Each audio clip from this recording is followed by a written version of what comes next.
Hello! Welcome to Mermaid Tales. I'm Cassandra, your host, and the founder of Be a Mermaid.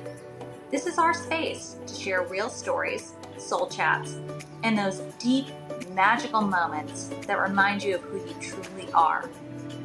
Let's dive in and flow together. Hello, welcome to Mermaid Tales. I'm Mermaid Cassandra, and I am so beyond excited to have today's guest. She is the legend, Hannah the Mermaid. And of course, for those of you who know her or don't know her, she is the original mermaid. She has taken some of the most amazing shots you will ever see within the mermaid community. She is a wonderful, kind, empathetic person. And then in addition to that, she's out here saving the world with her work with ocean conservation. So Hannah, thank you so much for taking the time to meet with us today.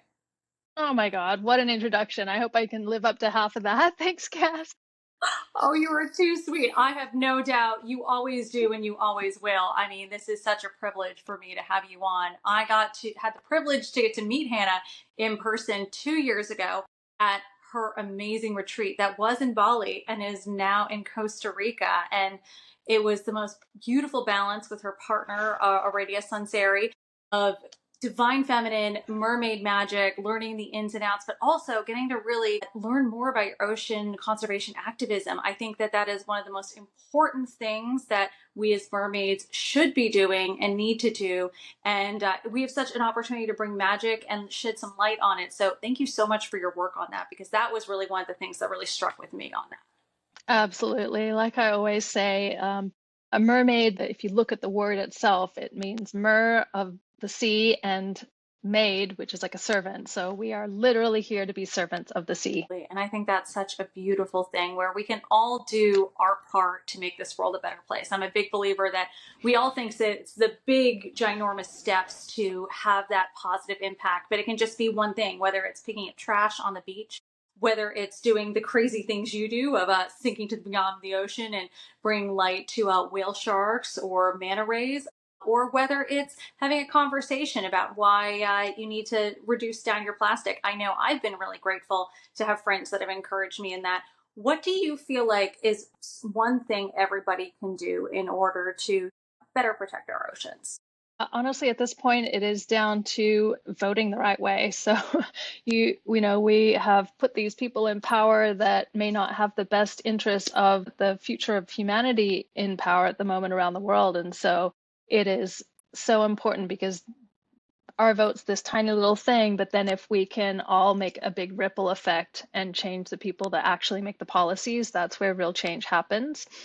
And then on our day-to-day life, like you may feel like it's not enough or very much that, like recycle your plastics or do these things, but it is in the talking and the sharing about that way of life and the things that you've committed to that make a huge ripple. You tell one person, they tell another person, they share another person. Like you said, you've had friends that have inspired you to change and action. So it's really about sharing your way of life and being a stand for that.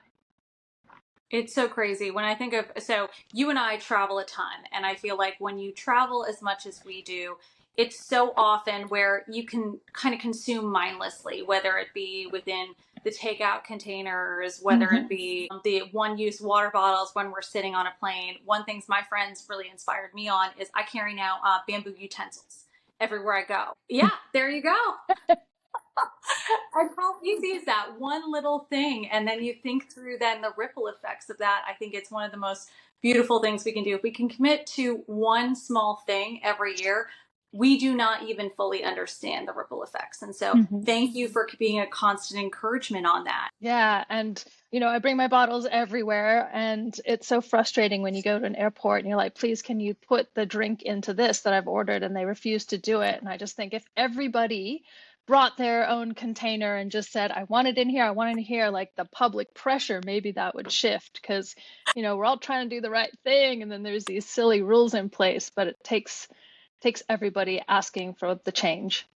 Exactly. And I think, you mentioned the airport piece. I remember 10 years ago when we just had water fountains. Now the fact that there's bottle refill stations in almost every major airport is amazing.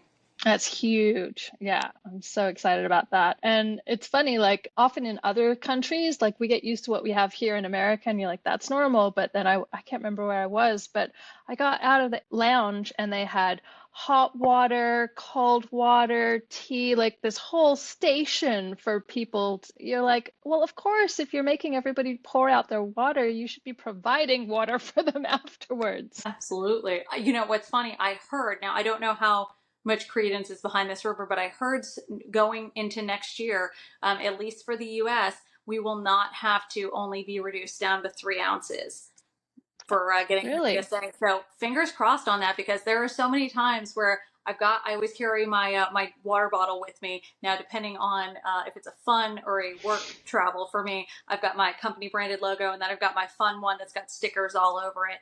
And Mm, I'll forget sometimes, and then I'm having to either chug it through the line. that's me on the side, like one tea and one water. Is there a go-to tea you have when you're traveling? I am just a chai all day, every day kind of girl. I grew up Good. going to India as a child, so like that's my jam. All Well, the so spices. speaking, the spices are the best, especially when you're getting fresh spices in it and it's not Mm, powdered. I mean, ugh, chai can be hmm. wonderful. Yeah. So, speaking of, growing up, going to India, tell us a little bit about that experience.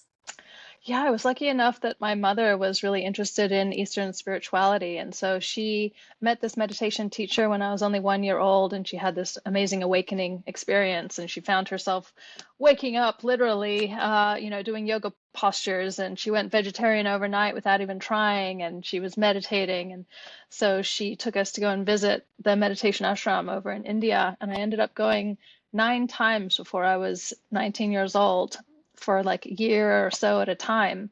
So a lot of my childhood was bouncing from between Australia, kind of like in the 80s and 90s, which was very standard, normal, generic kind of existence, to this magical ashram with, peacocks and people getting up at 5 a.m. to chant Sanskrit hymns and learning about yoga and breath work and meditation, and being in a community full of people that were really heart-centered and dedicated to their personal growth. And so learning all of these things, I didn't realize it at the time, but it set me up for so much of what I've become in later life. The breath work, oh my God, they gave me the keys to being a mermaid. The meditation, the mindset to be able to do crazy things like hang out with sharks on the bottom of the ocean, and learning, being part of community and having a conscious, creating conscious community around me has helped me with holding retreats. So yeah, I got keys to the kingdom early. Oh my goodness. I mean, I can't even imagine how, those beautiful seeds have continued to thrive. And you called out several of them. And I'd be curious, when you started mermaiding, did you recognize how foundational those were, or did the light kind of go off later on? It was just like, I'm just creating this magic as I'm going. It's a great question.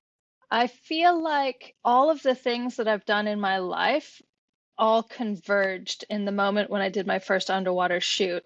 So I'd already been I created my first mermaid tail when I was only 9 years old after seeing the film Splash, because I was already obsessed by mermaids. And so that was there early on. I could swim really well. I was just like born to be a little fish. Then as I grew up, I got into doing artwork, which gave me the skills for graphic design and self-promotion and editing. And then I got into photography and modeling. So I was working with both sides of the camera and getting all of experience in those realms. So when I finally got this opportunity to go and cast for an underwater shoot, and then the breath work, yoga, meditation, and all of the like dance and gymnastics that I'd done as a kid as well, everything just went bam. And the photos were instantly amazing. And so I didn't go through that learning process that a lot of people have to when they're starting underwater modeling. I had already built all the skills and then figured out what was it all for. And when I got the photos, I realized that I was the artwork that I'd been drawing for my entire life. And that was when the light bulb went on. And I thought, oh, if I had a mermaid tail, I would, my vision would be complete. And I'd already been into costume design. So it was like another piece of the puzzle made sense. I started making mermaid tails, and that was it. Here we are, like 22, 23 years later. Have you ever thought back of what you would want to say to that 9-year-old you who started creating your own mermaid tail, about what the journey you're about to embark on with sewing that? I mean, is that ever something you've reflected on? It's funny. I found in my mother's storage, how your mom keeps a box of all these things, and there was a little drawing that I'd done probably when I was about 7 years old. And it's a picture of a mermaid and it says, "To Hannah, I love you from Hannah." So I guess, I don't know, I was writing to myself and saying, here's the mermaid, here's who you are. So I feel like it's more the other way around. Like my child state has been informing my adult life this whole time. And so whenever I kind of get disheartened, I'm just like, I try to remember what my child self tells me. So what does your child self tell you at this moment with where you are in the journey? Just keep going. You remember the pure light of creation and the joy of play and love and creativity. And that will always bring you back to what you're supposed to be doing. So, with kind of that thought process of your childhood self really wishing that light of creativity, how did you formulate starting to do retreats? Yeah. As you mentioned, I have a retreat partner, Aradia, and we met 15 years ago when we were both doing performance art in Los Angeles. And we had this magical connection of creativity. And she started doing retreats before me, and she was always sort of saying, you should be teaching everything you know. And I had this resistance because I didn't, as I mentioned, I didn't go through the process of learning how to do what I did, so I didn't really know how to teach it. So I had to go on a whole journey of learning how to teach and impart what I've gained. And we started doing retreats together, and there was such magic there between the dance and the mermaid because they just meld together to give you the skills for both of them. So yeah, that's kind of how I got started with the retreats. And once I started doing it, I realized how much I love teaching and how immediate the response is. So as a visual artist, the response time is very, very long. Like you create something and then maybe someone down the years comes and says, "Oh my God, I saw that art you did and it was very beautiful." And you're like, "Oh, thanks. I kind of forgot I did that." With the mermaid, it's a little bit the same. Like you do a performance and then someone says, "Oh, that was amazing." With the teaching, you are immediately experiencing the joy of someone getting what you're giving in real time. And for me, that's where the joy is really activated. That's really beautiful. And it's so interesting when you think through. I think we all have those journeys we've been on in life where we don't necessarily know when we step into them what it's going to look like or how the different paths that we've already taken are going to influence it and what skills we may be needing to have. And so, since you mentioned you didn't know how to teach, those areas ahead of the retreat, what process did you take to learn how to teach? Because I know we've been very fortunate to have a couple Patty Mermaid instructors and instructor of instructors on, and that's a whole path in itself to not only be an advocate and know how to do something, but how to teach it. So what did your journey look like there? Yeah, I would say my journey has really been about dialing deep into writing and just learning as I teach. The more I show up and people want to learn from me, the more I give that, the more I write about it, the more I prepare for a retreat, I learn things myself. And I'm like, oh, I never actually coherently thought about how that works. And now I'm doing it. And also, there's been amazing experiences like I was teaching this girl and she was having trouble getting water in her nose every single time she came up to the surface. And I was like, I don't know what else to tell you, girl. And finally, we figured out that she had her head lifted up. And then when she breathed in, the water in her nose would go down the back of her throat when she emerged out of the water. And there was like this excellent little key that, like, wow, that's never happened to me. And I had to relate with someone that was having that and workshop through it with her to get that key and the puzzle piece all fits. So, I'm not someone that has gone and done every little, I've done my free dive training, I've done my dive scuba training, like I've done all of those things, but that's not where the wisdom has come from. That has literally just been getting the piece of paper to say, you already know the things you know. Absolutely. Yeah, but it's been in the action of teaching that has that the real knowledge has happened. Absolutely. And within that real knowledge, we all have those aha moments, whether we're going through the process of learning or we're trying to impart. I know I was always one of those students where I learned best when I was helping others learn the subject matter. I don't know Hmm. why. It just helped stick in my memory. Is there anything for you? It had to, it had to go through that pathway for you to then learn it internally versus what you were teaching others. Mm. I mean, honestly, the ocean teaches me more humility than and lessons than any human ever could. Like out there, there's no hierarchy, no pretending. She doesn't care about the titles, the plans, the certificates. It's responding to presence, to breath, and respect for the ocean. So that's where I learned patience, timing, and deep listening in the water.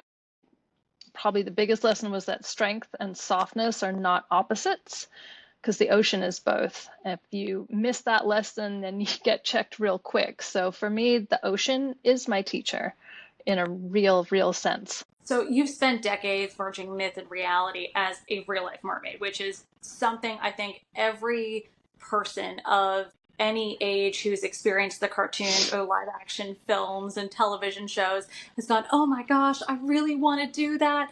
And so when we talk about that ocean being that best teacher that could possibly be out there, and you being in and day out with the different experiences you've had with photography, with videography, and then some of the activism that you've done, what is it otherwise that no human could ever teach you that the ocean has deeply, sunk into you for a lesson for life?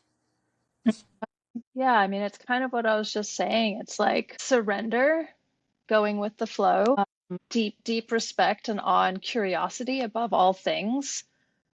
When I meet these crazy creatures that, can to the untrained eye seem like danger or death or really intimidating, it's digging deep into the well of curiosity and respect for other beings, whether they're humans or animals or whatever, that has taught me the most of all. And so if I can take those moments and apply it to difficult situations in my day-to-day life, like if I can meet a shark with curiosity that seems like a threat, then I can meet humans with that same level of curiosity and respect. Even if I feel threat or the big difference, yeah, I've learned how to show up in life in a way that isn't immediately trying to other the other. That is a beyond beautiful lesson, I think, especially in the challenging world we're living in, Mm. where we're all trying to make some of the best choices we can, not only with the information that we have today, but knowing that there is so much to learn in this world. I think, at least for me, the biggest thing I've been learning over the last couple of years is the beauty in being a novice and being in awe of not knowing everything, and being willing to show up and say, I'm here to start from square one, and that is okay.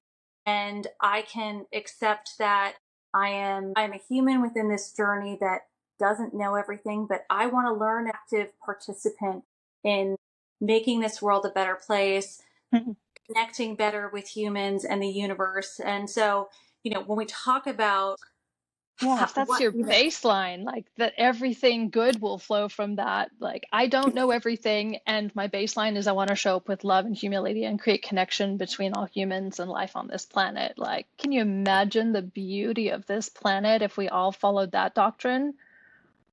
and if we lived in It's so balance with simple. it. Exactly. Simple, but yet it's where there's such a major disconnect in this world. Do Mm. you feel like with how I feel like COVID was a really beautiful opportunity for people to start getting back in nature. With all the travels that you do and all the opportunities you have to connect with nature, do you feel like people are more disconnected post COVID, less disconnected, and which way are we trending? Oh, COVID was a great time to slow down and for people to really look at themselves, but we also all got fed so much information through our screens that people got very swirled up in headspace. Luckily, some people went outside and like sat with some trees and got in the ocean and stuff. I feel like with this intense AI revolution, which brings so much good and knowledge and also so much crazy disinformation and, like such a threat to our environment at the same time, people are splitting into two different ways. But one thing I do think is While the disinformation is happening, there's also a really broad reach out for community, for real life, for people to have these experiences that are real in this real life, that are not AI, that are not VR, that are truly human connections. And that's why I've also felt like moving more into the retreat world is something that cannot ever be replaced by AI. Being out in the ocean, being with nature, having those experiences, having real breakthroughs with other human beings and seeing their true nature. Random people that come from all over the world, you don't know who they're going to be. You get this magical mixing pot of people, and you learn how to live in harmony for a week, and you learn how to support people through their growth and through all of their emotions. And to me, that's like one of the most precious gifts that we can give each other. And as a retreat leader, honestly, you create a structure and then you just show up for it with the baseline of love and support, and then the magic just happens. So I think the more that we can create scenarios like that for each other, even it doesn't have to be formal, but just like getting friends together in nature, getting people together to just have those experiences, to dance and play and get in touch with themselves. That's where the real work is in changing the world. Absolutely. And speaking of your beautiful sanctuary space, the Siren Sanctuary, it looks like such an amazing living organism, not just because of the actual space you have created, but obviously how you also lead retreats. And it's a part retreat center, part temple, and part ecosystem. So if the sanctuary could speak for itself, what story would it tell and why? And who's it calling in right now? If the Siren Sanctuary could talk, I think it would say it was created out of necessity, not fantasy. It was built because something ancient is being forgotten, and this little piece of perfect land volunteered to itself as a place to remember. It would say it's calling in people who feel a little displaced in the modern world, people who hear the ocean calling but can't quite explain why. And right now, it's especially calling in the tired ones, the protectors, the artists, sensitives, and any leaders who are done skimming the surface of life and are ready to root back into something real, to heal, to connect, and to make change in the world. Absolutely. I think having participated personally in several different retreats with different focuses, I think that we, especially being such a connected world, because of all the devices and ways in which we can communicate, it doesn't mean we're actually in a heartfelt connection. And one of the most beautiful things that I've experienced in those is being able to connect with different, typically women, but I've been in ones with men as well, where you're really getting to see that heart center, where if they're open to being raw and, not having the preconceived notions about, your job dictating who you are, or we'll call it the net worth, because I feel like a lot of people are so caught up in the money aspect and the showing aspect of how much that dictating their worth, when that's not actually the reality of it. It's about what's in here. It's about what values you live by, how you better your fellow human, and how you're participating in hopefully the bringing back to life our beautiful world and nature that we're living in. So thank you for being an active participant in that, because I think to be able to hold that space and be able to create those energies that are going to get people thinking differently and deeper and connection with each other is such a unique skill set. And not everybody has it. And that is part of your special brand. And, you always talk about how, not only are you a mermaid, but ultimately at the end of the day, you're a servant of the sea, which is an incredibly powerful title. What does a servant of the sea actually look like in your daily life? And with that, how do you stay devoted when the world is so out of balance with nature? Yeah, being a servant of the sea, I mean, I'd say the biggest thing that I've done for that is creating the images that showcase humans connecting with the ocean, like the images of swimming with great white sharks or tiger sharks and whales and manta rays in harmony, have awoken people to find so much more, feeling that they don't have to be scared of this thing. I get emails from people all the time, especially after I did the tiger shark shoot, where they wrote, I was scared to literally even enter the ocean, and then I saw you swimming with sharks, and I'm now applying for my marine biology degree, and I go swimming every day. Like, mind blowing. I'm like, really? Just because you saw that photo? But yeah, like, because we have been inundated with all of these hideous, jaws and these scary things for our entire lives, telling us that this is just this big unknown scary death trap. You're going to drown or you're going to get eaten or whatever it is. But in fact, for some figures, sharks kill about 10 humans per year, and we kill about 100 million sharks every year. Like, we are by far and large the hugest predators on the planet. So being a servant of the sea sounds poetic, but in real life it's very practical.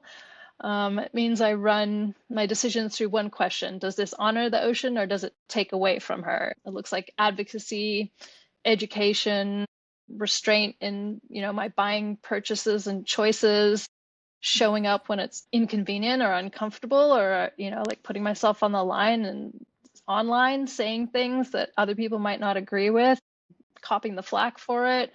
Is when the world feels wildly out of balance with nature, devotion becomes less of a romantic thing and more disciplined. So I stay devoted by remembering that the ocean has held life for billions of years, and I'm just here trying to do my part and remember who I serve. And the Siren Sanctuary is a part of that. Like, it is truly the most beautiful location I could have found for this home. The ocean is 5 minutes down the road, and it's like the rainforest topples onto the golden sands, and the reef is just stunning with all these beautiful swim throughs and the fish. It's just paradise, and there's toucans and sloths and macaws and iguanas in my backyard. Like, so I can't help but be remembered how important life is there. It's endlessly inspiring. How did you decide on Costa Rica? I've been going to Costa Rica to go down to Envision Festival for a few years. And then my partner, Dakota, said, why don't you come and check out the Caribbean side with me? And I was like, oh, I've got a job in LA. I'm busy, whatever. I've seen Costa Rica. It's beautiful. I'm sure the other side's beautiful. And then the job canceled. And I said, okay, I can come over. It took me 2 days, I kid you not. And I said to him, hey, you said you had a real estate friend here? Take me to her. He's like, what? I was like, yeah, I've been saving for 20 years to buy here. Thank you. And so, yeah, I just poured every bit of my life savings into it after 2 days of before I knew that that was the thing. And this place I found was the first place the real estate agent took me. And I did my due diligence and looked at everything else, but it was like the universe was screaming at me. So I don't know if I made the choice or if I just showed up and the choice was already made and it was calling me in. That is so beyond cool that it was the first place. Now, I'm sure, of course, you had certain requirements as a part of it, but when you stepped into that space, was it something about the energy? Was it something about the location? Like, what made it go, this is the place I want to be? The location was perfect. It was already like a turnkey, like it had 3 different buildings, so it was able to house, numerous little pods. But honestly, I was like, this is great, but it's not a retreat center. Like, I don't know why this is calling to me, but it's not really working in my head of like, how does this work? And I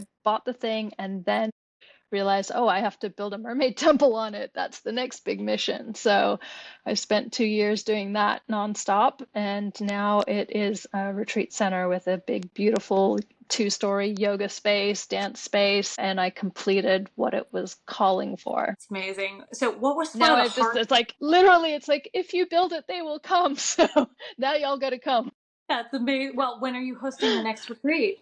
Very shortly, actually. We've got one from March 12th to the 19th, and that is Remember Atlantis with my other retreat partner, Aradia, the dancer. We do one of those per year here, and it is definitely one of my most favorite magical retreats. So yeah, join. It's rememberatlantis.com. You can read all about it. Amazing. I think it's so interesting how, yes, you entered the space, but it wasn't a retreat center yet. And one would assume, and funny enough, for some other projects I was working on, I was talking to some real estate agents down in Costa Rica to understand like the differences of how all those things go down. And so I think when most people think about escaping to paradise, they have a very distinct thought process in your head. But as a business owner, you're having to evaluate it from a different perspective while also trying to stay in tune with the experience you're looking to provide and ultimately, being able to contribute to the local community. And so, what were Exactly. some of the yeah. So what were some of the hardest and most beautiful lessons of building, your retreat center and space from the ground up, since it is in the jungle and it Mm. is obviously close to the ocean? And how did that did it shape the process as you were going through to change how you were thinking through it? Well, I was very, very lucky with my local builder, and his crew were absolutely amazing. But yeah, there's so much surrender involved in one, just building in a place that has a huge rainfall, that has all of these different, there's so much variables in the tropical jungle. You just have to be like, I flow with nature and I flow with whatever happens. And I'd already learned those lessons because I've been swimming in the ocean for 20 plus years. So, when it's raining, you don't do things. And when there's timelines. But amazingly, I had a retreat scheduled for like 7 months after we signed the contract to build. And it was just pure faith and hard work that actually it happened, because that is unheard of. And so I just felt like, wow, I'm so supported to do this journey. And I think it's a lot because I'm trying so hard to give back to the local economy and just have all the locals involved in what I'm doing. Every time I have a retreat, I take them to the animal sanctuary that's down the road, and we donate to them, educate everybody on the local wildlife and what we can do to help. I take them on a boat trip, and we stop off at the beaches and pick up trash and like fill huge garbage bags full of trash and bring it back. Like every part of the retreat, while it's also super fun and engaging and joyful, is also constructed to be part work with the environment there. So, yeah. Think that intentionality, especially as both the business owner and then those coming in to experience, is definitely always felt. And the fact that you're looking to contribute back to the local economy as well as, the local habitat is so important. And I really appreciate that you continue to live that ethos of staying in balance with nature and that harmony. And so with Siren Sanctuary, which, you have such a beautiful healing space in this, in addition to the underwater modeling that's happening through sound healing, and focusing kind of on that personal transformation. If you're thinking about what kind of healing and transformation you most often see with guests while they're in this week immersive experience, what would what category would you put them in? Number one is something that I've faced a lot throughout my work, which was facing your fears. And so people often have a lot of fear around the water and the ocean. So taking them through a process where it feels safe and it feels like something they want to be doing and that they're not resisting against it is a really powerful thing. And we also offer, my partner Dakota and I have a beautiful, we call it the mermaid kelp massage, where we hold people between the masculine and feminine in the water and do like a Watsu massage movement healing. And they literally have rebirthing experiences into the water and feel so much more comfortable and confident, to putting them in mermaid tails and taking them out into the ocean when they feel ready and confident, to getting underwater photos of people who came saying they were scared to go in the water at all, to becoming a true life mermaid. It's like a massive shift in perspective for them, and then they can take that and apply it to so many different parts of their life where they can bring their bravery and change how they show up. And then we do all sorts of different modalities depending on who I'm working with for each retreat. So like with Aradia, she does a lot of incredible women's vitality healing. Her tribal fusion belly dance, sacred dance, is a huge part of that. And so we're working with awakening up the body, shedding all of like old traumas and stuck energies in the body through yoga, meditation, breath work, and dance. So that's really powerful. So my partner Dakota is an amazing musician and singer. And so he offers this amazing healing singing modality where we get everybody in a group and get the vocals activated. and start moving through movement and dance and singing. So that is also something really powerful. And then just being in nature is one of the most healing things that I can ever imagine. And then doing like dream work and circles and just sharing. So it's a very organic, with structure, way that we allow people to unfold like flowers during the week. Absolutely. Is there any, how you've done at least, how many retreats have you done at this point? Oh gosh, 15 maybe? That's an impressive number, especially considering how many you guys, how many different locations you have done. What are some Yeah. of the biggest lessons you've learned through that process and being on that journey? Being able to turn on a dime and to let surrender into whatever is happening. We had one retreat where, it was a mermaid retreat. We wanted to be out in the ocean. We wanted to do all this underwater shooting. And honestly, we got washed out and it rained every single day. And so I'm there like trying not to stress and trying to be like, I want to give them the experience, you know? And so we just ended up doing a lot more inside things. And I cannot tell you the incredible amount of transformational healing that happened in that week. The people there, they were like, yeah, it would have been nice if we got to go underwater more. But honestly, like what I came for was this healing, and what happened was far beyond anything that I like. It changed my life. It saved my life. These are the things that people were saying to me.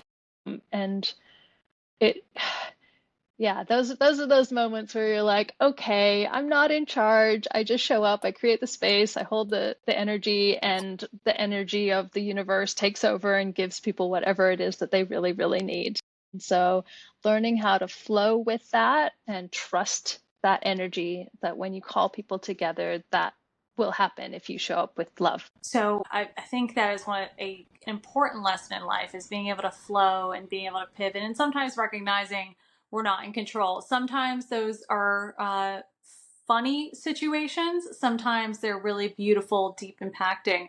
So on the first and only retreat I've ever held, which was the Be a Mermaid one in 2024, I had checked out the location online. Everything seemed to be good. I showed up and they were doing major construction right Oh, next door that they tried to downplay. And then there was oh, some open lines with emanating smells, and I'm having a full blown freak out. I'm not going to lie. That was because they were doing the work from 8 a.m. until 5 p.m. And I went, oh oh my my God, God. I'm glad you haven't had those, but that was definitely a Um, moment of surrender.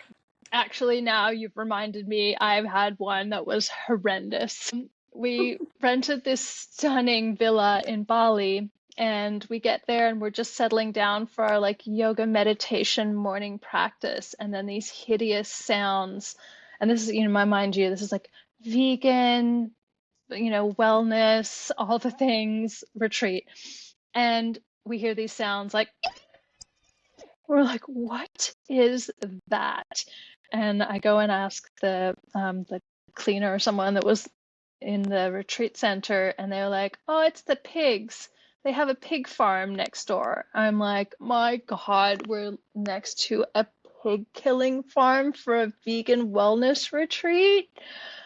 Girl. Yeah, there's not many ways to fix that other than very loud meditation music and just trying to schedule things to do at different times. Like, wow, that was hard. I have no doubt. Yeah. Oh my God, I can't even. Yeah. It's one of those situations where you get into it, you're like, there's nothing I can do about it, and I got to figure it out. But being at a vegan retreat and having that next door, I'm sure that was a very big shock. And Yeah. it's good. It's always great when you can laugh about these things later on, because throughout life, there are so many situations we have no control over them. And we just have to be able to flow through. It's all about how this is a saying my dad would always say, adapt, improvise, and overcome, because there's nothing sometimes you can do about it. You just got to move through. Seriously. Oh my goodness. Well, speaking of, I'm sure you've had plenty of those situations with the underwater shoots you've done where there has been potential unknown factors, because you can always plan, you can make sure you triple check everything. And then sometimes situations, occur. How do you make sure when you are deeply underwater in the middle of these beautiful, majestic shoots where you've got the hair, the makeup, the fabulous tails that I've seen you make, that you stay calm under that pressure when things potentially adjust in a way you weren't expecting? Oh yeah. Well, yeah, definitely harkening back to the meditation training that I had as a child is very, very helpful. But yeah, there's been some scary moments. There was one moment when I was doing a shoot for Manta's Last Dance, which was a video we shot underwater with manta rays at midnight in Hawaii in freezing cold water, and I'm down at the bottom of the ocean and I'm weighted with 50 pounds of weight so I don't float up because I'm breathing compressed air. And there's a huge current that's pushing me back and forth, and there's sharp rocks that I'm kind of getting pushed onto, and there's viper eels occasionally wrapping themselves around my leg. And then the big white wedding dress that I was wearing at the time for the shoot got pushed up and over my head, and I scrabbling trying to get to the air. So that was, people always think like, what's one of the most dangerous things that ever happened? You think, yeah, shark, all of, I've got stories about that too, but that was one of the most dangerous, terrifying moments because I'm just so, there's just so much going on and I don't have any control over it. And just, trying to stay calm in that and do whatever it takes to get right. So finally, we managed to scrabble through, and the dive guy came and threw the air in my mouth, and thank God. Then there's moments where I was swimming on a shipwreck in the Bahamas, and I was with a bunch of reef sharks all around this shipwreck, and I'm wearing a very shiny mermaid tail. And sharks are smart enough to tell the difference between dinner and something that's dressed like dinner. They're very intelligent beings, but they're also curious, and if you do something that like gets their attention, you run the risk. This is just something that you deal with, and you make calculated risks. In this particular moment, I was sitting up on the deck of this boat under 40-foot underwater posing, and I knew like, oh, they're getting the shot. This is amazing. It's one of those perfect moments. The sharks are all around me, but I just pushed it a little bit too long. And so when I swam towards the air guy who was behind the cameraman, I was swimming way too fast and I was frantic for the air. And a shark came and just chomped on the back of my tail just for a couple seconds. He just sort of went, "Arr, what's that tail swishing way too fast, looking like I'm trying to get away?" And luckily, it's just the plastic part of it, and there was no harm done. But the fact that I kind of slowed down, I didn't let all the air out, I didn't freak out, I just went limp. He let go, and I went and got the air, and everything was fine. But very sketchy, scary moments that I have managed to stay calm and composed and do the next right thing. I definitely put down to my years of training underwater, understanding what I'm working with, understanding how sharks react and respond, and yeah, the meditation that I did that really gives me that kind of like centered feeling. So you have the opportunity to work with this amazing ecosystem of videographers and photographers, as well as potentially, a scuba team while you're down there. What are some of your biggest lessons learned from having that big team supporting you to get the shot? Mhm. Yeah, I have been very, very lucky to have a support team like that and work with some of the best underwater cinematographers in the world. It's interesting sometimes when there's a bigger team, it can be more complicated. Like there are times when I have gone down just with a photographer and I'm buddy breathing off of his air in a mermaid tail. And then we go and situate ourselves. We communicate through sign language. What are we going to do? And then I'll go off and do what I need to do and come back to him for the air. And that can be sometimes like you get telepathically connected to someone when you're working with them down there. There's been other times when I've got a whole team down there and it's like maybe they get lazy because there's so many other people around, but I've had like my safety diver just kind of space out and kind of look off to the side, and I'm there just going, air, and then there's like, oh shit, sorry. And you don't have like, I've pushed it as long as I can, and so when someone isn't on that telepathic link with you, like you are literally my lifeline, then that's when things go wrong. So the most important thing is that you work with people that you have that total lock-in, total connected, basically telepathic link with, because they are your lifeline. And also, I just don't ever push it too hard. The few moments where I've been, more concerned about getting the shot or doing the thing than my own safety is when you would get into trouble. And so safety absolutely first in every single way, because nothing's worth risking that for. Absolutely. I think any time, yeah, mermaiding is a sport, and I think that so often, especially if people are looking at this as they're older, we have, there are so many variables in which you want to make sure you're doing it safely and consciously and doing it with intention, whether it's because you're just doing it with a friend in a foreign country or in your backyard where you're just having fun, or if you're a professional mermaid and you're trying to get beautiful pictures that are going to go in whatever publication that's out there. And so one of the most important things, I think, consciously is staying in that headspace that your safety is the most important thing. Nothing is going to matter above your life. And, just be very intentional with how you're going about it and making sure the people around you. And I think that's a good perspective of life, always making sure that people around you are good people who are going to support you, who are going to stay on task and whatnot. And, have fun with it, but it's something you want to be safe with. And having had the privilege to have worked with so many amazing, world-class underwater videographers, is there anything that you think there are misconceptions about those type of shoots where somebody from the outside wouldn't know what goes into them? Oh my God. Well, I think people look at it and go, that's so pretty. Oh my God, it must be so fun. And like, you're just swimming through the beautiful reefs. And like, yes, and this is some of the hardest, most athletic, facing pain, facing challenge, facing your own fears. Like, it is not easy. It's often cold.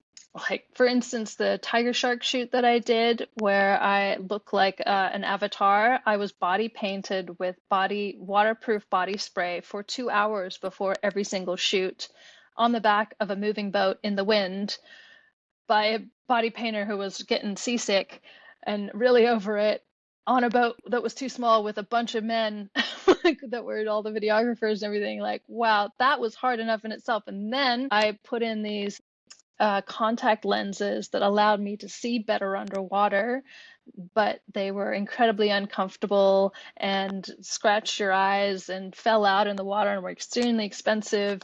And then, the wig is just like all over the place. I had to brush the wig out every night for over an hour before it would, to put it back in the water the next day. There's tides and currents and so many dangers that you're dealing with. And then you throw animals into the mix as well, and then you're holding your breath. So it's one of the most challenging things, but I love a challenge, and this is why I do it. This is why I'm good at it, because I rise to a challenge. But a lot of people who think that they want to do what I do, even if they have like great swimming skills and stuff, I'll bring them out into the ocean, into these kind of situations, and they're just like, I'm not having fun anymore. I need to stop.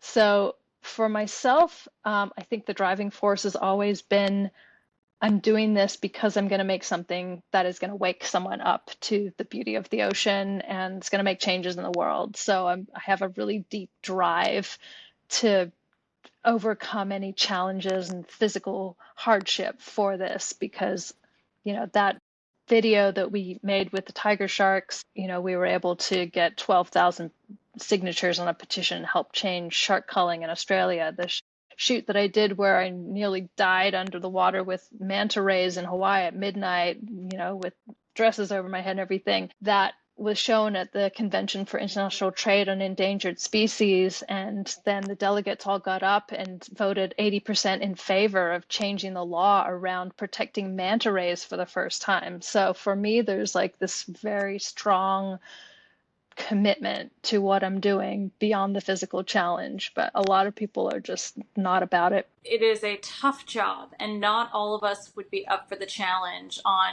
the experience, let alone, I'm sure, the upkeep of everything you have to do to keep yourself physically fit, as well as all your gear and the wigs physically fit. I'm so impressed with the beautiful hair pieces that you have, how often you've reused them, because clearly you've taken exceedingly good care of them, and those take, I'm sure, a lot of damage in the water as you're having to go. Is there a good aftercare that you follow Yeah. religiously?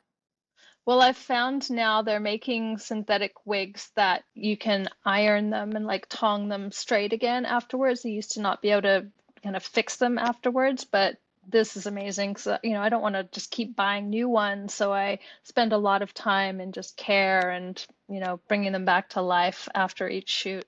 I have a whole drawer full. It's a bit of an obsession.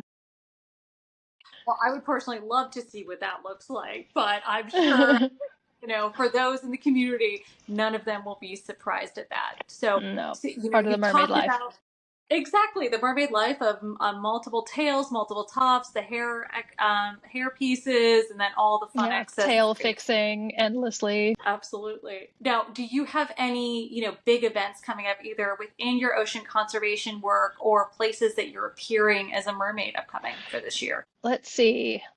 There's a little sprinkling of talk about possibly going to Greece, but we haven't locked that down, so I can't share anything yet. The main thing coming up is Envision Festival in Costa Rica, and that is on the 23rd to the 2nd of February to March. And I will be performing on the main stage in an aerial lyra ring, doing mermaid aerial.